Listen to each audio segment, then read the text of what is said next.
Hey, so something a bit different today. Not out hiking, but I do have a trip coming up real soon, so that's quite exciting. I'll get a video up of that as well. Testing out a new bit of kit today. So I'm wanting another multi-fuel stove for quite some time now. I've got a trusty old Coleman exponent.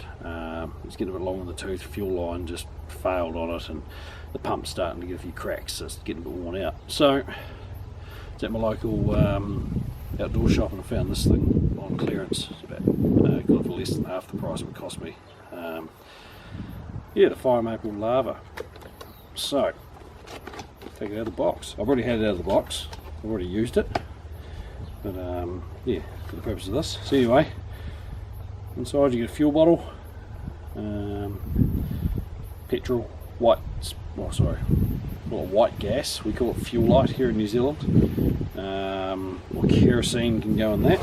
You also get the actual stove itself in this nice wee bag to hold it all, and then some massive instructions that are in every language you could hope for. So, like I say, I've already had a big play with the stove. It's not without its flaws. It takes a little bit of learning. It's been fun, I guess you'd say. I took it out on the weekend and it didn't really go that great, but I figured it's worth persisting with. I think it was more so the idiot using it than the actual design of the stove itself. So, in the bag, also got it in a separate bag, but here's our pump. Now, one thing I really don't like is this little fuel filter that goes on there. I don't know if you can see, but it falls off every single time, and most of the time drops to the bottom of the fuel bottle. And the little rubber cover, again, it broke within a day. So the stove itself, it feels really good, like it's quite well built. Up the fuel line, nice and long. Yeah, the three legs, they unfold. Yeah, quite a nice, sturdy little, I guess you call it base to sit on. And also in the bag there's a middle compartment that contains field service kit. I've replaced the bag already because it wasn't very good.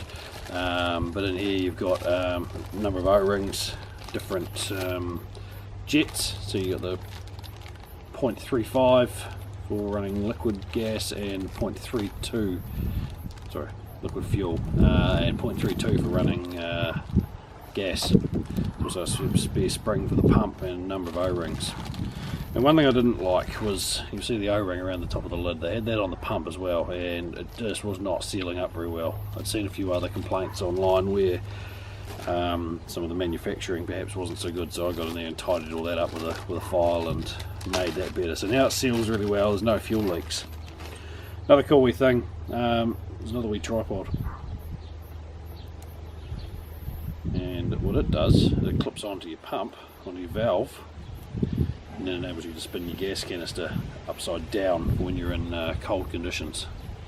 So then you get liquid out of the isobutane canisters. So I quite like that feature. It's probably my biggest complaint is when the gas stoves just don't go so great when it's cold or at altitude. Anyway, I'm going to do a few boil tests. We're fairly non-scientific, but I'll try and keep it as consistent as I can. Going to do white gas or fuel light, unleaded petrol, gas, and kerosene. I'll probably start with the gas because then I can just change the valve, change the jet just the once. Yeah, we'll fire it up and see what happens. So one thing they've done really well that I quite like is this tool.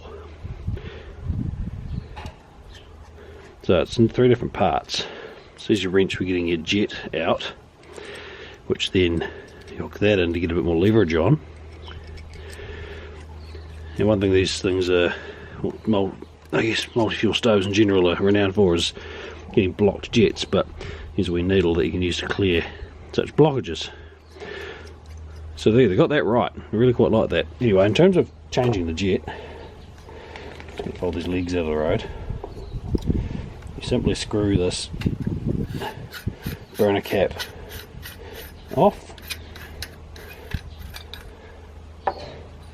Take that off, there's a wee mesh inside there. Take this here off, and then your jet is located inside. Take the bottom part of this tool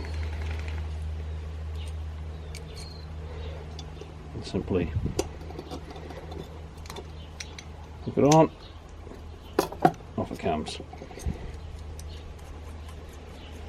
And then you just unscrew, either clean out or change your jet depending on what your fuel is. So I'm going to pop the one for gas in here. Okay, so I'm going to try it on gas. So I've got 2 cups of water, and the reason I'm using 2 cups is because that's how much I'd typically be boiling if I'm out and about. I'm going to do the same for all tests. The water is 19 degrees straight out of my tap, so that's Celsius. Not sure what that is for, hang on, let's have a look Fahrenheit wise.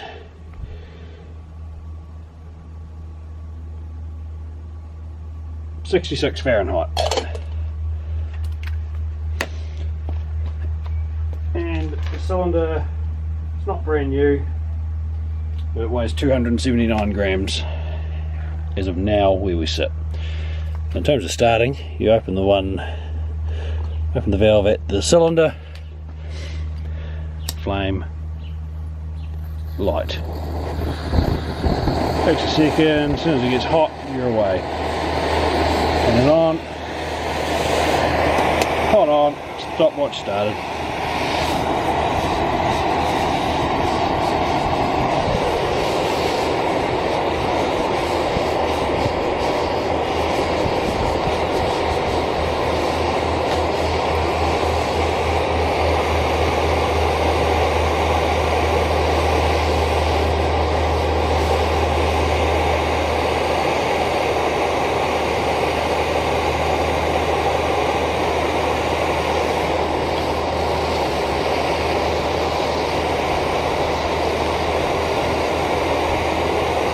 It's a nice warm day here, so running the gas upright should be plenty fine. Can run upside down, but I don't think it's necessary today. It's a lovely day here.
2 minutes.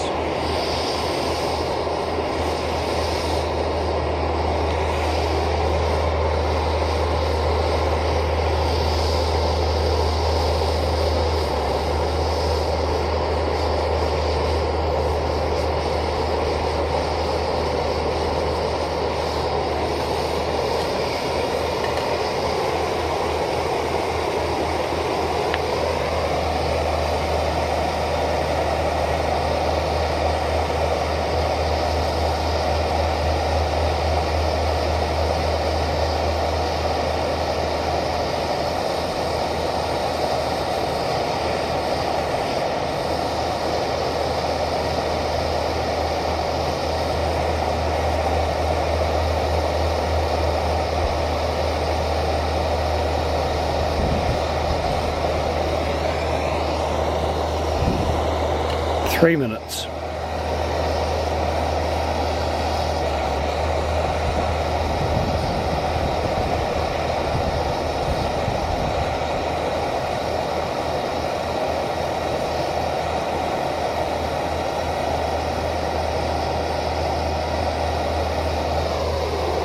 pretty close now.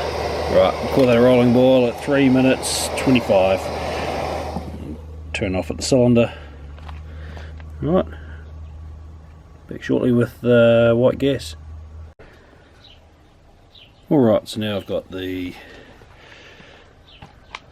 bottle filled with unleaded petrol, 91. Most important thing is that's off, that's off.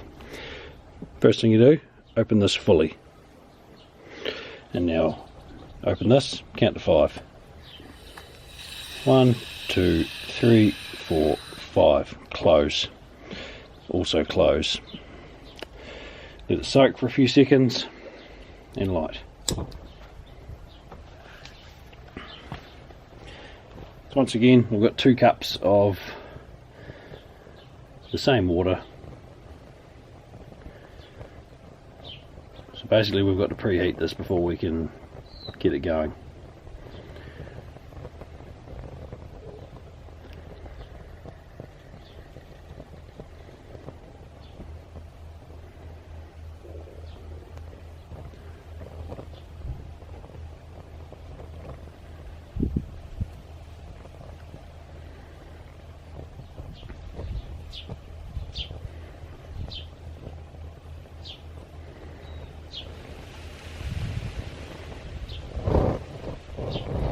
This is where I struggled at the weekend, actually, was in the wind, so we'll just be interested to see what happens here. A little bit of breeze around today, so it's just about burnt out underneath. There's not a lot left in the top. I feel I'll slowly start introducing a little bit of what's left in the fuel line. And then ever so slightly start opening the other one.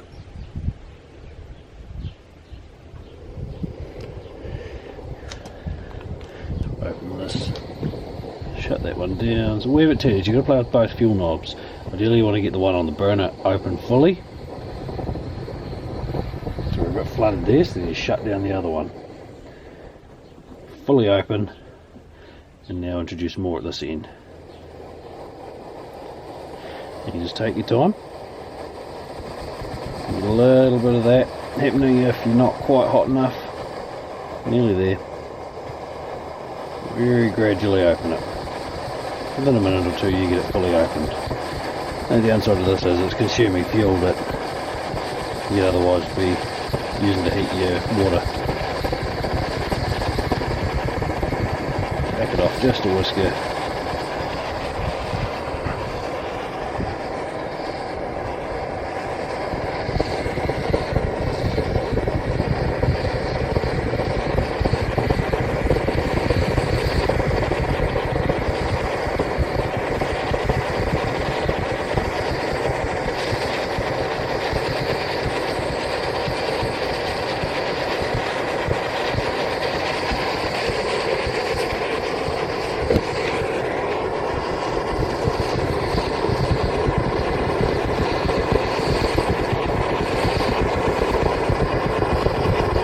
That's fully open. Let's give it a second to settle in. As soon as that stops doing that, we'll get this water on. Good enough for me.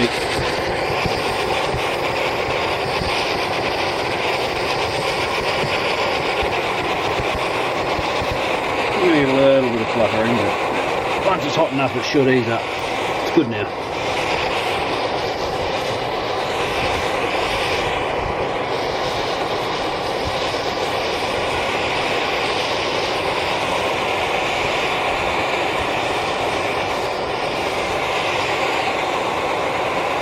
Once it's going, add a few more pumps, so it's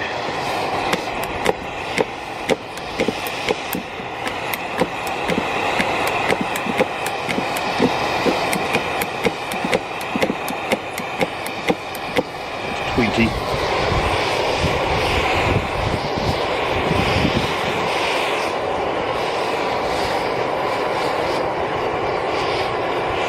Some of the issues I had on the weekend I think were due to not enough pressure in the bottle. I've also found out the limits to the bottle, and the bottom's actually bulged out a little bit on me today.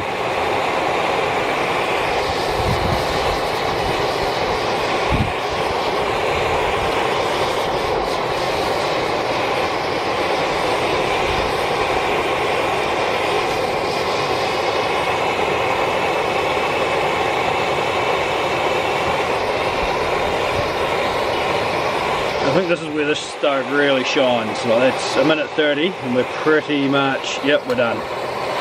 Minute 35. And we shut it down at the fuel bottle and just let that burn itself out. But yeah, minute 36 I got the stopwatch stopped at. Pretty impressive. Alright, so this time I've got shell light or fuel light, Coleman gas, whatever you call it, white gas. So once again, off, open this, and count to 5. 1, 2, 3, 4, 5. We're still warmed up, so we're not going to have the same issue starting, but we'll just go through it anyway. It might mean our fuel burn rates are slightly different, but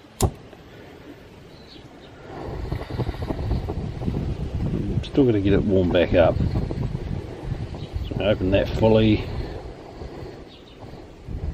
and introduce, there we go, fully open, and we slowly get it up to speed on the other side.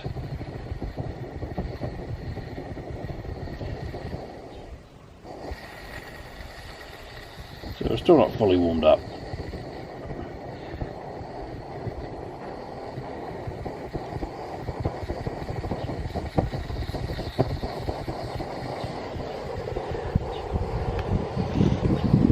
Once I get this fully opened, we will get that on there.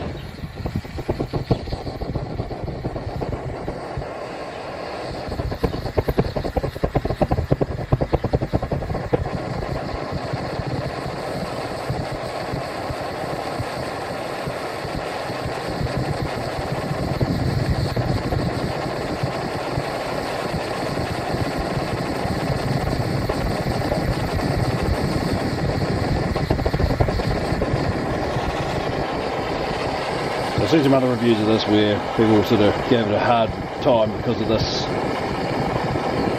behaviour you're seeing here. It does go away as soon as it gets enough heat in it.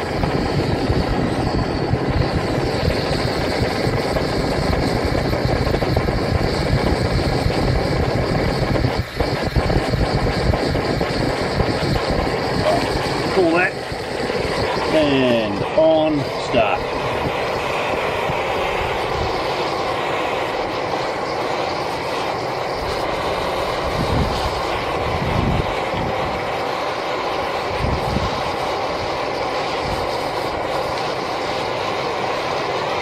Another few pumps in here.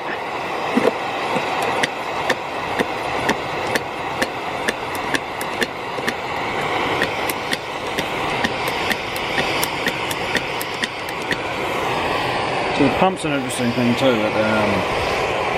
It's good, but it's not quite as refined as perhaps some others. Like Coleman, for example, the pump's real nice and smooth, whereas this is just a bit clunkier. But it still builds pressure. It still does what it's supposed to. I'm just worried I'm not going to break the handle.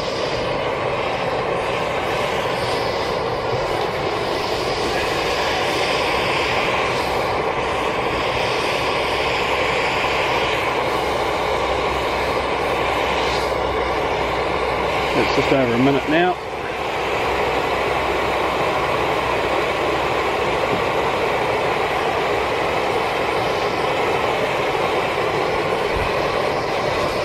Not far off once again, to a minute 15.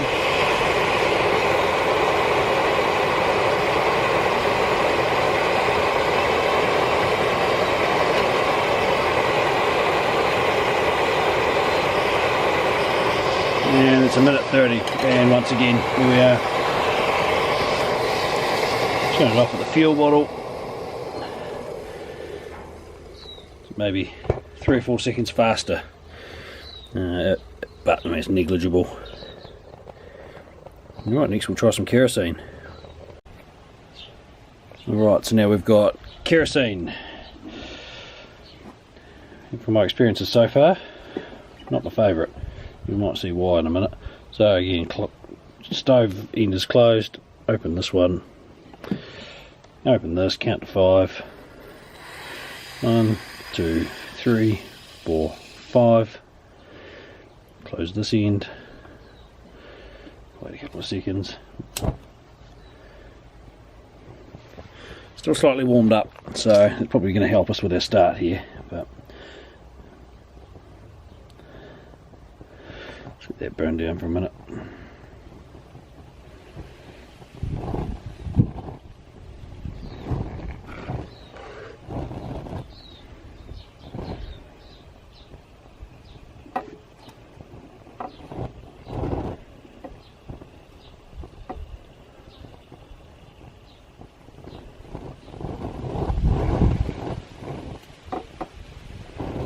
Open this one, very little left in the line. And now, see if we can get gasification happening. Not yet, I'll let that continue to burn. Of everything, the kerosene is the one I've found the most tedious to start, if at all.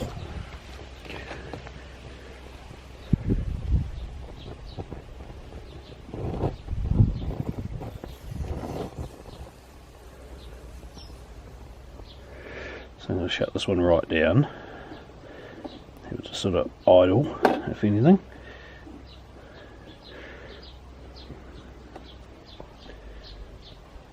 With that soot building up. And just imagine it, you've been hiking all day and you're just wanting a feed and you've got to deal with this.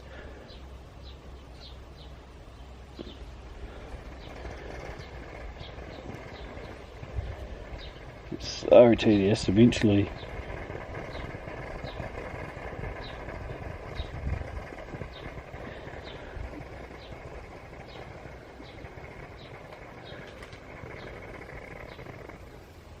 No, you hear it trying to, but we've mostly got liquid coming through. Just let that again settle down, it's almost out. You hear it trying to gas up.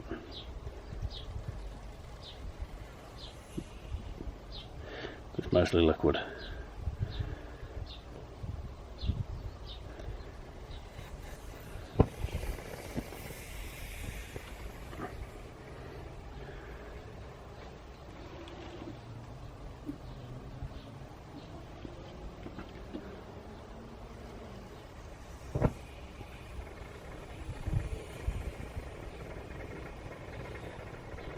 Leave it like that for a second. I can just see hints of blue flame at the back.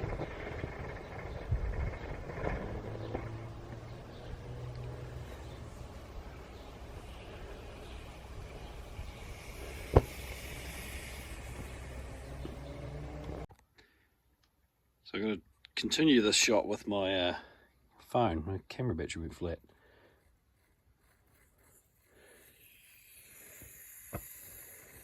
As you can see, we're not having a lot of luck here. It's had loads of time to preheat. Just no matter how gently I add fuel, cannot get it to go.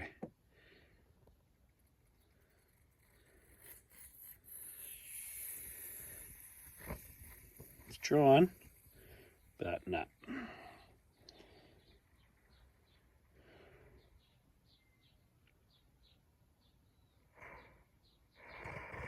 Well, maybe.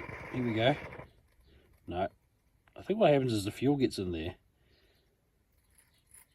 It must just cool things down to the point it just can't quite get there. I'll try shutting that one halfway again. It's not getting quite as much.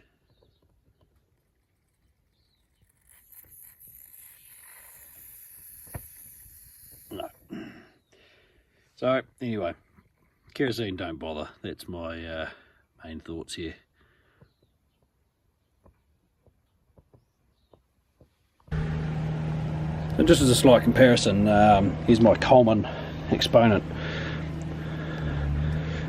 So 50 pumps in the bottle.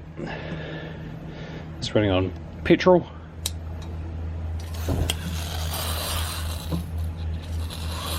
Basically we just let that gently go, a little bit open. Try not to set the bush on fire above it.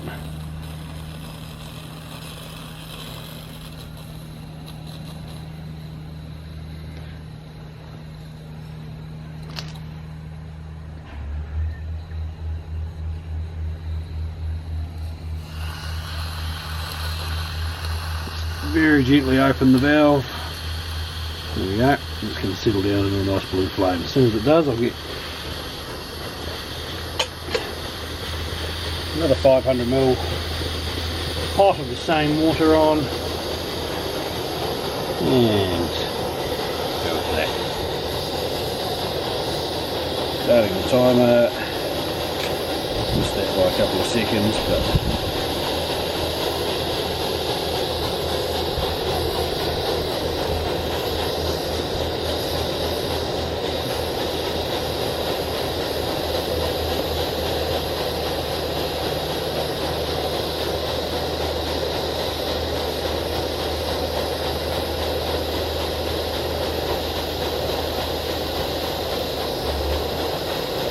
that was a bit of flame at the start. You'll see this thing's just a lot less tedious to get settled into a nice blue flame. I've had this thing for years. It's been a real favourite, that's for sure. And she's given another 20 pumps after a bit of time, so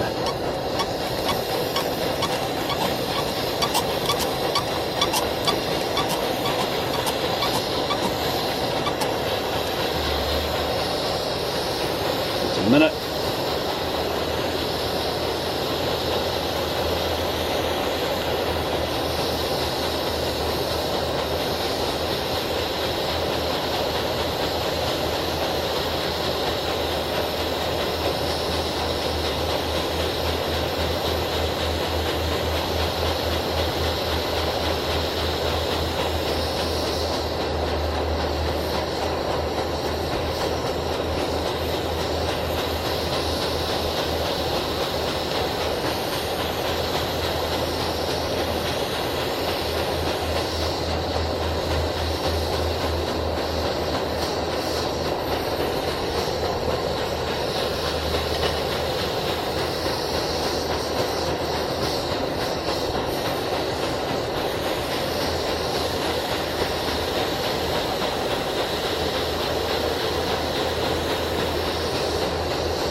Over 2 minutes, and yep, going to call that a rolling boil. We'll call it 2 minutes 23. Switch that off. Definitely faster than the other one when it's running gas.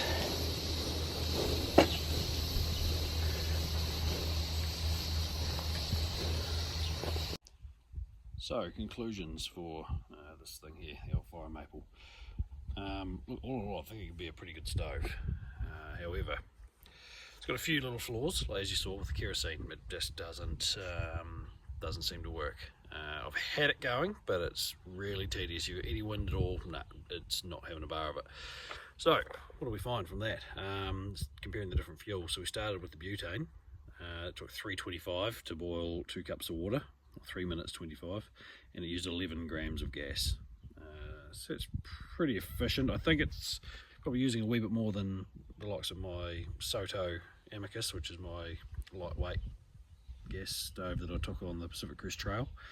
Next I tried petrol, so just normal old 91 octane from the pump that I chuck in my car, my lawnmower, etc.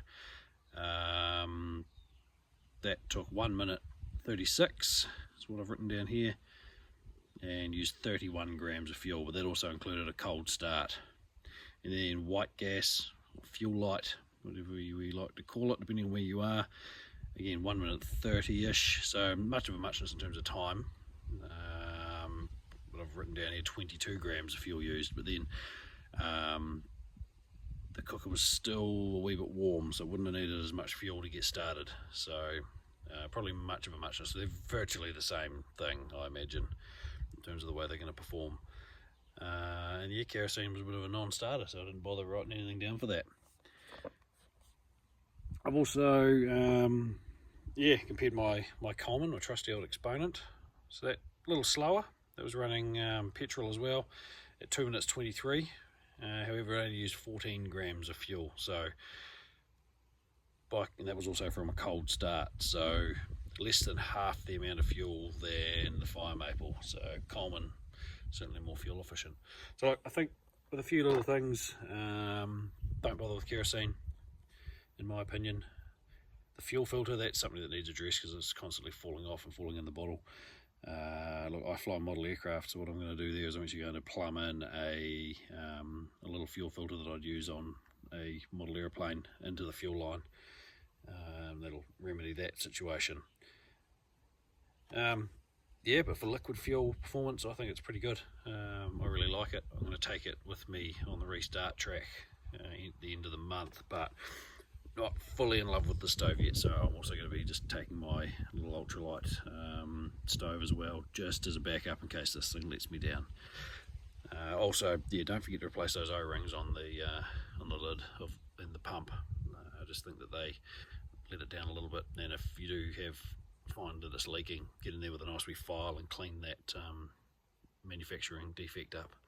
But yeah, anyway, that's my thoughts on the Fire Maple Lava. Thank you.